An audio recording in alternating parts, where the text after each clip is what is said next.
வணக்கம்,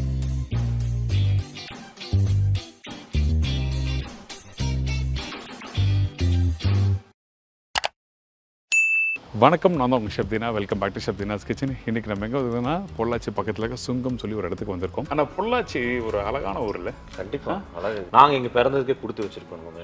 ஏன்னா எந்த டிஸ்டர்பன்ஸ் இருக்காதுங்க, எந்த சண்டை இது எதுவுமே இருக்காதுங்க. இன்றைக்கி பார்க்க போகிற ரெசிபி என்னென்னா புளி வடை சொல்கிறாங்க. புளி வந்து கொஞ்சமாக போடுவோம். ஆமாம், அந்த புளி போடுவோம். அந்த புளி தான் வந்து அந்த வடையை வந்து உங்களுக்கு புளிப்பு தன்மையும் கொடுக்கும், காரத்தன்மையும் கொடுத்து, அதனால தான் புளி வடைன்னு சொல்லி வச்சுருக்காங்க. அடவடை மாதிரியும் இருக்காது. பொள்ளாச்சி சைடில் பார்க்கும்போது பார்த்தீங்கன்னா நான் கேள்விப்பட்ட அந்த சாம்பார் ரசம் அதெல்லாம் தேங்காய் சொல்கிறேன். தேங்காய் எண்ணெய் கடலெண்ணெய் செய்வேன். நல்லெண்ணெய் நல்லெண்ணெய் வந்து புளிக்குழம்பு அந்த மாதிரி பண்ணுறதுக்கு, மீன் குழம்பு அந்த மாதிரி வைக்கிறதுக்கு நல்லெண்ணெய் யூஸ் பண்ணுவேன். இந்த வடை வந்து ரெகுலராக எப்பவுமே ஒரு பண்ணுற ஒரு ரெசிபி. இந்த மழை காலத்தில் அந்த மாதிரி டைம் வந்துச்சுன்னா எந்த ஒரு சைட் டிஷ்ஷஸ் இல்லாமல், இந்த சட்னி சாம்பார் எதுவுமே இல்லாமல் வடை மட்டும் போட்டு தனியாக போட்டு செஞ்சு கொடுப்பாங்க. கூலிங் கிளைமேட்டுக்கு சூடாக வடை கொடுக்கும்போது வந்து எண்ணிக்கையில்லாத வடை போயிட்டே இருக்கும். சுட சுட சாப்பிட்டு சுட சாப்பிட்டீங்கன்னா இன்னும் 2 சாப்பிடுவீங்க. ஐயா, சூடு 1/2 கிலோ சாப்பிட்டீங்கன்னா 4 சேர்ந்து போகும். First class super. எப்படி சார் இந்த மாதிரி ரெசிபி தெரியாமல் போயிடுச்சு நம்மளுக்குலாம்? இதெல்லாம் பாட்டி காலத்துலேருந்து வந்தது. சூடாக சாப்பிடும்போது எவ்வளோ சாப்பிட்றனே தெரியாத அளவுக்கு சாப்பிட்ருவோம். அந்த அளவுக்கு சாப்பிட்ருவோம். இதில் என்னென்ன போடுறாங்க? புழுங்கல் அரிசி போடுவோம், கூட வந்து வரமிளகா போடுவோம். வரமிளகா வந்து காரத்துக்கு தகுந்த மாதிரி எவ்வளோ போடுறோமோ அதுக்கு தகுந்த மாதிரி போடுவோம். வடை நம்ம ரெகுலராக பண்ணும்போது வடை பார்த்தீங்கன்னா இந்த இடத்துல கெட்டியாக தன்மை இருக்கணும், அந்த மாதிரி இல்லாமல் இது வந்து ஒரு பூரி கான்செப்ட்லையும் இருக்கும், வடை கான்செப்ட்லையும் இருக்கும். புளி வடை பண்ணும்போது இந்த பருப்பு, அரிசி, அதுக்கப்புறம் பருப்பு இதெல்லாம் வந்து எந்த அளவுக்கு ஊற வைக்கிறாங்க? 1.5 மணி நேரத்துக்கு முன்னாடி ஊற வச்சிட்டோம்னா நம்ம ஆட்டும் போது வந்து தண்ணி விட வேண்டியதில்லை. ஆட்டுற பக்கம் கரெக்டாக வந்து கிடைக்கும். எல்லாமே ஒட்டுக்க ஊற வச்சிடணும், தனித்தனியாக போட்டு ஊற வச்சிடணும். ஊற வச்சு கழிஞ்சு எடுத்துட்டு அப்புறம் போட்டுக்கலாம். ஆட்டும் போது தண்ணி ஊற்றினா லூஸ் ஆயிரும் மாவு, அப்புறம் வடை வராது நமக்கு. அது எப்படி அரைக்கிறாங்க? ஒரு 80 to 90% அரைச்ச போது ஃபுல் அண்ட் 100% அந்த நைஸாக அரைக்கக்கூடாது. ஏன்னா வடையோட கண்டென்ட்டே மாறிடும் நம்ம என்ன கொண்டு போகணும். அதனால் வந்து 80 to 90% கிரைண்டர் போட்டு அரைச்சிட்டோம்னா எடுத்து அப்புறம் நம்ம வடை போட்டுக்கலாம். அது எப்படி தட்டி போடுறாங்க? இந்த மாதிரி ஏகப்பட்ட இன்ஃபர்மேஷன் நம்ம கேட்டு தெரிஞ்சுக்க போகிறோம். இந்த ரெசிபி நம்ம சொல்லித்தரப்போகிற யாருக்குன்னா திரு அருண்.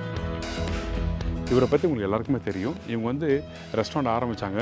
சின்னதாக அழகாக பொறுமையாக இருந்து அந்த ரெஸ்டாரண்ட்டை வந்து அழகாக பண்ணிட்டு வராங்க. நம்ம சுற்றி பார்க்கும்போது தெரியும் அந்தளவுக்கு பிரமாதமான ஒரு ரெஸ்டாரண்ட். இப்படி வரும்போதே வந்து பார்த்திங்கன்னா என்னடா இது பியூட்டிஃபுல்லாக இருக்குது, இங்கே உட்காந்து சாப்பிடலாமா அப்படின்னு சொல்லி நம்மளுக்கு தோணும். ஸோ அதனால தான் இன்றைக்கி மிஸ்டர் அருண் சாரை மீட் பண்ணி இந்த ஹோட்டலை பற்றி நம்ம கேட்க போகிறோம். அதே டைமில் வந்து இந்த ஃபுட்டை பற்றி கேட்டு தெரிஞ்சுக்க போகிறோம். ஸோ வாங்க அவங்கள போய் மீட் பண்ணலாம். வணக்கம். வணக்கம் சார், எப்படி இருக்கீங்க? நல்லா இருக்கேன். நீங்கள் எப்படி இருக்கீங்க? ரொம்ப நல்லா இருக்கேன். சந்தோஷம், ரொம்ப சந்தோஷம். திருப்பி உங்களை சுங்கம் தோப்பு கடையில் சந்திக்கிறது ரொம்ப சந்தோஷம்.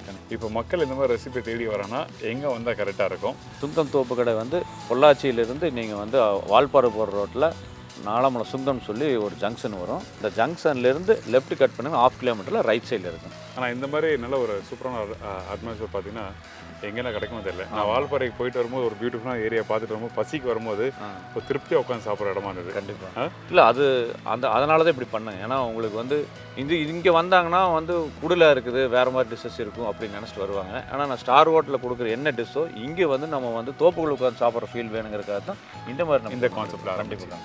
சரி, ஓகே. இங்கே வந்து சாப்பிட்டு போனாங்கன்னா டைஜஸ்ட் பிரச்சனை 100% இருக்கக்கூடாது. ஹைஜீனிக்காக நம்ம கொடுக்கணும் ஃபுட்டு அப்படின்னு சொல்லி நம்ம இங்கே ப்ரிப்பேர் பண்ணிட்டு இருக்கோம். சிக்கன், மட்டன், நாட்டுக்கோழி, ப்ரான்ஸு, சீ ஃபுட்டில் எல்லா ஃபுட்டுமே அந்த மாதிரி பண்ணுறோம். வெஜிடேரியன் ஆப்ஷன்ஸ் இருக்குது. மஷ்ரூம், பன்னீர், பேபிகார்ன், கோபி, இந்த மாதிரி 4 ஐட்டம்ஸில் வந்து நிறைய வெரைட்டிஸ் இருக்குது. சைனீஸ், தந்தூரி, சவுத் இந்தியன் எல்லாமே இருக்குது. பாண்டி எல்லா டிஷ்ஷஸுமே இருக்குது உங்களுக்கு. ஓகே, எனக்கு நீங்கள் சொன்னீங்களா அந்த புளி வடை? ஆமாம், அந்த ரெசிபி சொல்லி தரீங்களா? கண்டிப்பாக.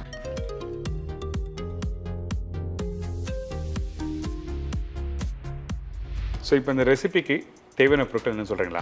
இதுக்கு தேவையான பொருட்கள் பார்த்தீங்கன்னா புழுங்கல் அரிசி வந்து 1 கிலோ வேணும், துவரம் பருப்பு வந்து 400 கிராம், கடலைப்பருப்பு வந்து 250 கிராம் வேணும், சின்ன வெங்காயம் வந்து 250 கிராம் வேணும், வரமிளகா வந்து ஒரு 10லேருந்து ஒரு 15 வரைக்கும் காரத்துக்கு தகுந்த மாதிரி நம்ம சேர்த்துக்கலாம். சீரகம் 1.5 டேபிள் ஸ்பூன், புளி வந்து ஒரு நெல்லிக்காய் அளவுக்கு புளி எடுத்துக்கலாம், கருவேப்பிலை கொஞ்சம், துருவி வச்சுருக்க தேங்காய் 1 மூடி வச்சுக்கலாம், கொத்து மல்லி வந்து தேவையான அளவு போட்டுக்கலாம், உப்பு வந்து நம்ம தேவையான அளவு உப்பு, கோல்டு வின்னர் ரீஃபைண்ட் ஆயில் வந்து தேவையான அளவுக்கு நம்ம வச்சுக்கலாம். இப்போ இந்த ரெசிபி தேவையான பொருட்கள் சொல்லிட்டீங்க. இப்போ ஃபர்ஸ்ட் நம்ம என்ன பண்ண போகிறோம் சார்? அரிசி வந்து ஊற வச்சு எடுத்துட்டேங்க. கிட்டத்தட்ட 1.5 மணி நேரத்துக்கு ஊற வச்சுருக்கிறோம். எல்லாமே ஊற வச்சு எடுத்துட்டோம்னா ஆட்டும் போது தண்ணி விட வேண்டியதில்லை. இட்லி மாவு மாதிரி போகக்கூடாது. ஆட்டும் போது நல்லா கெட்டியாக வரணும். வடைக்கு வந்து நம்ம தட்டி எடுத்து அப்படியே வடை போடுற மாதிரி இருக்கணும். வடைக்கு என்ன பக்குவம் ஆட்டுமோ அந்த மாதிரி இருக்கணும். அதனால் நம்ம வந்து அரிசி ஊற வச்சுன்னா ஈஸியாக கிரைண்டர் போட்டு ஆட்டும் போது ஈஸியாக ஆட்டு விட்டு போட்டு கிடைக்கும் நமக்கு. நம்ம தண்ணி ஊற்ற வேண்டியது இருக்கு. இப்போ என்ன அரிசி யூஸ் பண்ணுறீங்க? இது புழுங்கல் அரிசி. புழுங்கல் அரிசி. இந்த இடத்துல வேற எதுனா அரிசி யூஸ் பண்ணலாமா? இட்லி அரிசி வேணா யூஸ் பண்ணலாம். ஏன்னா இதுக்கு அடுத்து இட்லி அரிசி யூஸ் பண்ணால் இந்த பக்கம் மாறும். பச்சை அரிசி இந்த யூஸ் பண்ணால்? பச்சை அரிசி கொஞ்சமாக போடுவாங்க, ஒரு சில பக்கம் போடுவாங்க, ஒரு சிலர் போட மாட்டாங்க. இதே ஃப்ளேவர் நல்லாவே வருது. சரினா அது பார்க்கலாங்க. அது ஸோ அரிசியை வந்து நல்லா ஊற வச்சு நம்ம போட்டுடுறோம். இந்த மாதிரி தண்ணி இருக்குது, தண்ணி வந்து வடிச்சுக்கணும். தண்ணியே இல்லாமல் அரிசியை மட்டும் எடுத்து போடணும். அடுத்தது வந்து துவரம் பருப்பு போட்டுறோம். அதுலேயே தண்ணி வடிச்சுக்கணும். தண்ணி வந்து போடக்கூடாது. தண்ணி வந்து ஆட்டும் போது வந்து தண்ணியே இல்லாமல் போட்டு ஆட்டணும். சரி, ஓகே. இப்போ இந்த துவரம் பருப்பு நம்ம போடும்போது இதுவும் அதே மாதிரி 1.5 மணி நேரம் ஊறணுமா? ஆமாம், எல்லாமே ஒட்டுக்க ஊற வச்சிடணும். தனித்தனியாக போட்டு ஊற வச்சிடணும். ஊற வச்சு கழிஞ்சு எடுத்துட்டு அப்புறம் போட்டுக்கலாம். சரி, ஓகே. கடலைப்பருப்பு அதே மாதிரி ஊற வச்சு. கடலைப்பருப்பு ஊற வச்சு. இது வெரி வெரி இம்பார்ட்டன்ட். நீங்கள் துவரம் பருப்புலாம் வந்து ஊற வைக்காமல் நீங்கள் போட்டிங்கன்னா அரையதுக்கு நம்ம தண்ணி ஊற்றுற மாதிரி இருக்கும். ஆட்டும் போது தண்ணி ஊற்றினா லூஸ் ஆயிரும் மாவு. ரைட். அப்புறம் வடை வராது நமக்கு. எண்ணெயில் ஓட்டினா அப்படியே உடையும், எண்ணெய் பிடிக்கும், உடையும். அப்புறம் வெயிட் வடை கிடைக்காது, வெயிட் பிடிக்கும், சாப்பிட்ட பேருக்கு உடம்பு செட் ஆகாது. அடுத்து கடலைப்பருப்பு போடும். இப்போ 3 நம்ம போட்டு மிக்ஸ் பண்ணி வச்சுருக்கோம். தண்ணியே சுத்தமாக இல்லை. இதுக்கப்புறம் நம்ம என்ன பண்ணுறோம் சார்? இதுக்கப்புறம் வெங்காயம், சின்ன வெங்காயம் ஃபுல்லாக போட்டுரும். சரி, ஓகே. சின்ன வெங்காயம் கட் பண்ணுற அவசியம்லாம் இல்லை. கட் பண்ண வேண்டியது, அது ஆட்டுறோம் இல்லைங்க, அது ஆட்டி விட்டுருவோம். சரி, ஓகே. அதுக்கப்புறம் வந்து வரமிளகாய் போடுங்க. காரம் வேணும்னா அதிகமாக போட்டுக்கலாம். ஒரு 2-3 மிளகாய் எக்ஸ்ட்ரா வேணும் போட்டுக்கலாம்ல. போட்டால் கொஞ்சம் காரம் அதிகமாக இருக்கும், அவ்வளோதான். சரி, ஓகே. காரம் காரம் அதிகமாக இருந்தால் நிறைய விட சாப்பிட முடியாது. 2-3 தான் சாப்பிடுவோம். காரம் அளவாக இருந்துச்சுன்னா 10 போகும். 10 போகும். 10ல போகும். சொல்லுங்க, 10 போகும். கடைசி பாருங்க, போட்டு தர மாதிரி எப்படி சாப்பிட்றீங்க. சீரகம் வந்து 1.5 ஸ்பூன் போட்டுக்கலாம்.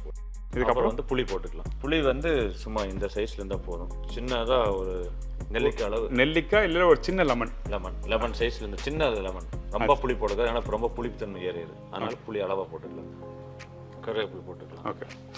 அடுத்தது தேங்காய் பூ போட்டுக்கலாம். சரி, அரை மூடி அரைச்சி சொருகி வச்சிருக்கிறோம், அப்படியே போட்டுக்கலாம். கொஞ்சம் எக்ஸ்ட்ரா தேங்காய் போடலாமா? இல்லை, ரொம்ப தேங்காய் போட்டிங்கன்னா எண்ணெய் குடிக்க ஆரம்பிக்கும். தேங்காய் அளவாக இருக்கணும். அப்போ தான் அந்த வடையிலையும் அளவாக இருக்கிற மாதிரி இருக்குது. பருபருன்னு கொஞ்சம் இருக்குது. சரி, ஓகே. அடுத்தது கொத்தமல்லி. உப்பு இப்போ போடலாமா? இல்லை, உப்பு எல்லாம் ஆட்டிக்கலாம். இதெல்லாம் ஆட்டி எடுத்து வச்சுட்டு உப்பு நம்ம போட்டு பார்த்து அப்புறம் நம்ம வடை போட்டு விட்டுருவோம். சரி, ஓகே. இல்லை வீட்டில் செய்கிறோம் அப்படின்னா நம்ம அளவாக போட்டு செஞ்சுக்கலாம். இது வந்து நம்ம காட்டுறதுக்காக வந்து நிறைய செய்கிறோம். நிறைய பேர் ட்ரை பண்ணி பாருங்க. வீட்டில் வந்து மழை காலத்தில் அடிக்கடி செய்வாங்க. அப்படியா? ஆமாம், மழை சீசன் வந்து, ஏன்னா எங்களுக்கு எப்பவுமே மழை சீசன் 6 months மழை இருந்துகிட்டே இருக்கு. அதனால் அடிக்கடி மழை சீசன் வந்தால் செய்வேன். ஆனால் சூடாக இருக்குங்களா, அந்த கிளைமேட் கூலிங் கிளைமேட்டுக்கு சூடாக வடை கொடுக்கும்போது வந்து எண்ணிக்கையில்லாத வடை போயிட்டே இருக்கும். இந்த புளி அடுத்து சுட சுட அடை வந்துகிட்டே இருக்கும். ஒரு அடசுலேயே தீந்துடும். கண்டிப்பாக. இப்போ நம்ம மிக்ஸ் பண்ணியாச்சு. அடுத்து நம்ம என்ன பண்ணுறோம்? இதை வந்து கிரைண்டரில் அரைக்க கொடுத்துக்கலாம். சரி. ஒரு 80 to 90% அரைச்ச போது ஃபுல் அண்ட் 100% அந்த நைஸாக அரைக்கக்கூடாது. ஏன்னா வடையோட கண்டென்ட்டே மாறிடும் நம்ம எண்ணெய் கொண்டு போகணும். அதனால் வந்து 80 to 90% கிரைண்டர் போட்டு அரைச்சிட்டோம்னா எடுத்து அப்புறம் நம்ம வடை போட்டுக்கலாம். ஓகே. கொஞ்சமாக வேணால் தண்ணி தெளிச்சிக்கலாம். தண்ணி அது கெட்டி ஆகிறத பொறுத்து தண்ணி தெளிச்சிக்கலாம். சரி. இதுலேயே தண்ணி வந்துச்சுன்னா நமக்கு தேவையில்லை. தண்ணி வேணும்னா லைட்டாக நம்ம எல்லாம் அரிசி ஊற வச்சது எல்லாம் கொடுத்து எல்லாம் ஆட்டி எடுத்துகிட்டு வந்து வச்சுட்டோம். பாருங்கள், பக்குவம் வந்து இந்த மாதிரி இருக்கணும், கெட்டியாக இந்த மாதிரி இருக்கணும். ஓகே. இதுக்கப்புறம் வந்து நம்ம உப்பு வந்து தேவையான அளவு போட்டு கலக்கிட்டு, ஓகே, அதுக்கப்புறம் நம்ம வந்து உருண்டை மாதிரி பிடிச்சி தட்டி விட்டு அப்படியே ஆயிலில் போட்டு எடுத்தால் வடை ரெடி ஆகிடும். ஓகே. இந்த பக்குவம் வந்து இந்த மாதிரி வரும். இந்த மாதிரி தான் இருக்கும். இப்போ திருப்பி வந்து அந்த கருவேப்பிலை கொத்தமல்லி வச்சுருக்கீங்க போடணுமா? இல்லை ஏற்கனவே வேணும்னா கொத்தமல்லி வேணும்னா போல வேண்டியது இருக்காது. ஏன்னா அதிலே போட்டு அரைக்கும் போதே நம்ம போட்டு அரைச்சிட்டோம். ஓகே. மறுபடியும் வேணும்னா போட்டுக்கலாம். அது ஃப்ளேவர் வேணும் அப்படின்னா. இல்லைன்னா அது என்னங்கன்னா வடையில் போட்டு வரும்போது அது கொத்தமல்லி அப்படியே தனித்தனியாக வந்துருக்கு, கருவேப்பிலை அப்படியே ஃபுல்லாக வரும். அது வேண்டியது இருக்காது. சரி, ஓகே. அடுத்து நம்ம என்ன பண்ணுறோம்? உப்பு போடுறோம். அதுக்கப்புறம் ரவுண்டாக வடையை மாதிரி பிடிச்சி தட்டி போடுவோம் தான். இப்போ தட்டி போகிறது வந்து அது ஒரு பக்கம் இருக்கா, இல்லை ரெகுலராக வடை போடுற மாதிரி போடுறோமா? இல்லை, வடை வந்து கொஞ்சம் சென்டரில் மேடு மாதிரி விடுவாங்க. இது வந்து ஃப்ளாட்டாக விடணும். ஓகே. ஃப்ளாட்டை விட்டு கொஞ்சம் பெருசாக போடும்போது வந்து ஈஸியாக பொல்லி கொடுக்கும். நல்லா சீக்கிரம் வெந்து பொல்லி நல்லா கொடுக்கும். அப்படியே பொல்லின்னு பூரி மாதிரி வரும். பூரி மாதிரி. இது என்ன சொல்லுவாங்க? பொல்லி உப்பி வரதுக்கு பொல்லி சொல்லுவாங்களா? எனக்கு ஒரு தட்டி காமிங்க எப்படின்னு. நானும் உங்கள் கூட சேர்ந்து உருண்டை பிடிக்க ஆரம்பிக்கிறேன். பட் நம்ம வந்து வடை போடுற மாதிரி கான்செப்ட் போடக்கூடாது. அதை நல்லா ப்ரெஸ் பண்ணணுமா இல்லை எப்படி ப்ரெஸ் பண்ணணும்னு சொல்லிட்டு தெளிவாக உனக்கு காமிக்கிட்டோம். அதுக்கப்புறம் பண்ணலாம். இந்த மாதிரி உருண்டை பிடிச்சி எடுத்துட்டு வாழை இலையில வச்சு அப்படியே தட்டி எடுத்துக்கலாம். ஓகே. கையில் இப்படியே வச்சுக்கலாம். சரி, ஓகே. வச்சு இப்படி வச்சு இப்படியே தட்டிக்கலாம். ஓகே. ரொம்ப குண்டை விடக்கூடாது, ஓரளவுக்கு மெல்லிஸாக வர மாதிரி எடுத்துக்கலாம். இந்த மாதிரி இருந்தால் போதும். இந்த மாதிரி தான் போதும். அவ்வளோதான். அடுத்தது வந்து ரீஃபைண்ட் ஆயில் யூஸ் பண்ணிக்கலாம். ஏன் ரீஃபைண்ட் ஆயில் யூஸ் பண்ணுறோம் அப்படின்னீங்கன்னா, தேங்காய் எண்ணெய் நல்லெண்ணெய் எல்லாம் வந்து கடலை எண்ணெய் எல்லாம் வீட்டுக்கு எல்லா சமையலுக்கு யூஸ் பண்ணுறோம். பொரிக்கிறதுக்கு இந்த மாதிரி ஃப்ரை பண்ணுறதுக்கு மட்டும் நாங்கள் ரீஃபண்ட் ஆயில் யூஸ் பண்ணிக்கலாம். சரி, ஓகே. இப்போ வந்து எண்ணெய் ஊற்றிட்டோம். இப்போ வந்து நம்ம வந்து உருண்டை பிடிச்சி வச்சிட்டோம்னா எண்ணெய் காஞ்சதுக்கப்புறம் தட்டி அப்படியே போட்டுக்கலாம். சரி, ஓகே, டன். அது ஆல்மோஸ்ட் டன். அதுக்கு அடுத்து என்ன சொல்லுங்கள்? நான் டேஸ்ட் பண்ணுற வேலை. சரி, ஓகே, ரவுண்டாக பிடிச்சிடறேன். எண்ணெய் சூடாகும். இலை எடுத்துக்கலாம். இலையில வந்து ஆயில் அப்ளை பண்ணிக்கலாம் லைட்டாக. அப்போ தான் ரொம்ப கொஞ்சம் ஒட்டாமல் இருக்கு. ஓகே. அப்புறம் உருண்டை பிடிச்சிக்கிறத வச்சு அப்படியே வச்சு அப்படியே வடை மாதிரி தட்டி போடுறது. அப்படியே வடை மாதிரி வச்சு அமுத்தி அப்படியே போட்டுருலாம். ஓகே, நானும் தட்டுறேன். தட்டு கூட ஏன்னா மாவு நிறைய இருக்குது. கிட்டத்தட்ட ஒரு 10-12 பேர் மேலே இருக்கும். ஆளுக்கு 2ன்னு பார்த்தா 24 பீஸ் ஆகிடுச்சு. எல்லா மாவையும் போட்டுடலாம். எல்லா மாவும் போட்டலாமா? சரி, ஓகே. போட்டோன்னா நல்லா புஷ்ஷுன்னு வருது சார். ஆமாம், அது அரிசி மாவு போட்டுருக்கோம்லங்க. நல்லா புஷ்ஷுன்னு பூரி மாதிரி வருதுங்க. வடை எப்போ மாதிரி வராது, ஆனால் சூப்பராக இருக்கு. அதனால தான் சொன்னாங்க இதுக்கு சாம்பார் சட்னி எதுவுமே தேவையில்லை. சட்னி எதுவுமே தேவையில்லை. ஓகே, இப்போ பாருங்கள் எப்படி பறக்க போகுதுன்னு. ஸோ எல்லாத்தையும் நம்ம போட்டு அதுக்கப்புறம் ஃப்ரை பண்ணிவிட்டு உங்களுக்கு காமிக்கிறேன் இப்போ என்ன மாதிரி பக்குவத்தில் வருதுன்னு சொல்லிட்டு.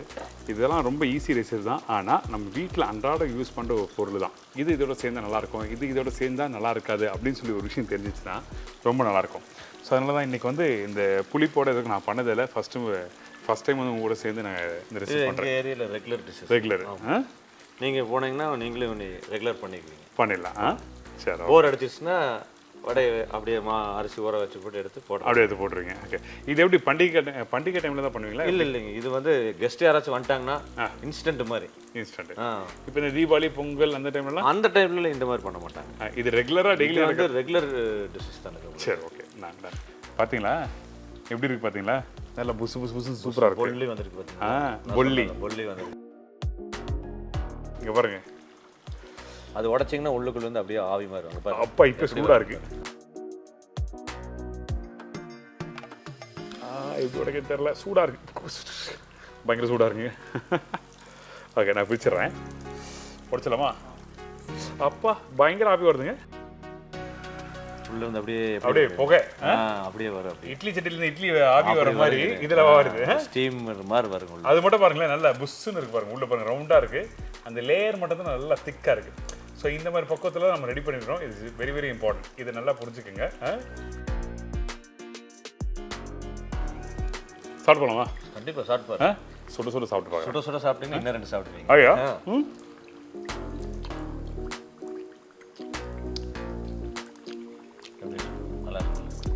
சூடு 6 கிலோ சாப்பிட்டீங்கன்னா 4 சேர்ந்து போகும். First class super. இது அடை சாப்பிட்ற அந்த ஃபீல் இருக்கு எனக்கு. அதனால தான் இங்கே அடை வடைன்னு சொல்லுவாங்க, புளி வடைன்னு சொல்லுவாங்க. ஆனால் அடை கூட வந்து அடை வடைக்கு புளி போட மாட்டாங்க. அடை தோசைகள் வந்து புளி போட மாட்டாங்க. இதுக்கு வந்து புளி போடுறதுனால புளி வடை அப்படின்னா நல்லா இருக்கு. லைட்டான புளிப்பு, அதுக்கப்புறம் அந்த ஒரு மைலான காரம், சுடு என்ன தொட்டு ஃப்ரை பண்ணி எடுக்கும்போது சூப்பராக இருக்குது. நைஸ், ஃபஸ்ட் கிளாஸாக இருக்குது. கண்டிப்பாக ட்ரை பண்ணி பாருங்கள், உங்களுக்கு ரொம்ப பிடிக்கும். அந்த வடையை வந்து நம்ம வந்து உடைக்கும் போது பார்த்தீங்கன்னா உள்ள அந்த லேயர் பார்த்தீங்கன்னா உங்களுக்கு திக்காக இருக்காது. அதாவது நம்ம நார்மல் வடை சாப்பிட்ற அந்த ஃபீல்லாம் இருக்காது. இது வந்து பூரி மாதிரி நல்லா புஷ்ஷுன்னு ஆகி அந்த அரிசி போட்டதுனால அந்த புளிப்புத்தன்மை, அந்த காரத்தன்மை, அந்த பருப்பு வந்து குறைன்னு அரைச்சோம் பார்த்தீங்களா, அதுவும் தெரியும். அதுதான் மெயினாக வேணும். Very nice. வந்து அந்த பருவருப்பு வேணும். நல்லா சாஃப்டாக இருந்துச்சுன்னா வேறு மாதிரி உளுந்து வடை மாதிரி போயிடும். உளுந்து வடை சாஃப்டாக இருக்குது. வடை ரெடி ஆயிடுச்சு. தேங்க்யூ. சாப்பிடலாம். இங்கே எல்லா வடையும் வந்து பொரிச்சு கொடுத்துருக்காங்க. தூக்கிட்டு போயிருவீங்களா? அது மாதிரி தான் இருக்குது. அங்கே பின்னாடி கேமராலாம் பார்த்தீங்கன்னா எல்லாரும் நிற்கிறாங்க. எப்போ தருவீங்க, 2 தருவீங்களா, 3 தருவீங்கன்னு சொல்லி பார்க்குறாங்க. நம்ம நார்மலாக வடை சாப்பிட்றதுக்கும் இந்த வடைக்கு ஏகப்பட்ட வித்தியாசங்கள் இருக்குது. இந்த ரெசிபி ஐம் ஷோர் டெஃபினட்டாக உங்கள் எல்லாருக்கும் ரொம்ப பிடிக்கும். Thank you sir, thank you so much. ஒரு அருமையான அந்த புளி வடை. நான் வடைன்னு சொல்லும் போது நம்ம நார்மலாக சாப்பிட்ற அந்த வடை மாதிரி தான் இருந்துச்சேன். ஆனால் அந்த மாதிரி வடை இல்லை. இது டோட்டலாகவே ஒரு டிஃப்ரெண்டான ஒரு எக்ஸ்பீரியன்ஸு. சின்ன போண்டா போட்டாங்கன்னா இட்லி பொடி வச்சுக்குவாங்க. உளுந்து வடைக்கு சட்னி சாம்பார் அந்த மாதிரி வைப்பாங்க. இதுக்கு வந்து எந்த ஒரு இதுவுமே வேண்டியதில்லை. பிளெயின் வடையை அப்படியே சாப்பிட்டுருவாங்க. நல்லா இருக்குது, ரொம்ப சூப்பராக இருக்குது. இதுக்கு எதுவுமே தொட்டுக்கு தேவையில்லை. அந்த அளவுக்கு அல்டிமேட்டான ரெசிபி. Thank you so much. ரொம்ப நன்றி. கண்டிப்பாக ட்ரை பண்ணி பாருங்கள், உங்களுக்கு எல்லாருக்கும் ரொம்ப பிடிக்கும். இந்த மாதிரி ஒரு அருமையான ரெசிபி உங்களுக்கு சொல்லி கொடுத்துருக்கோம். என்ன காரணம் கேட்டால் தெரியாத ரெசிபியில் கொண்டு வரோம். அதே டைமில் ஒரு ஊருக்கு உள்ள ஒரு ஸ்பெஷல். எக்ஸாம்பிளுக்கு எங்கள் ஊரில் செய்கிற சாம்பார் வேறு, உங்கள் ஊரில் செய்கிற தக்காளி சாம்பார் வேறு, அந்த மாதிரி ஒரு வித்தியாசங்கள் இருக்கும். ஸோ அந்த மாதிரி ரெசிபியை தேடி தான் நாங்கள் போயிட்டுருக்கோம் எங்கள் ட்ராவல். இதே மாதிரி இன்னொரு நாள் இன்னொரு ஊரில் ஒரு புது ரெசிபியோட சந்திக்கிறேன். நன்றி, வணக்கம். See you, bye. Take care.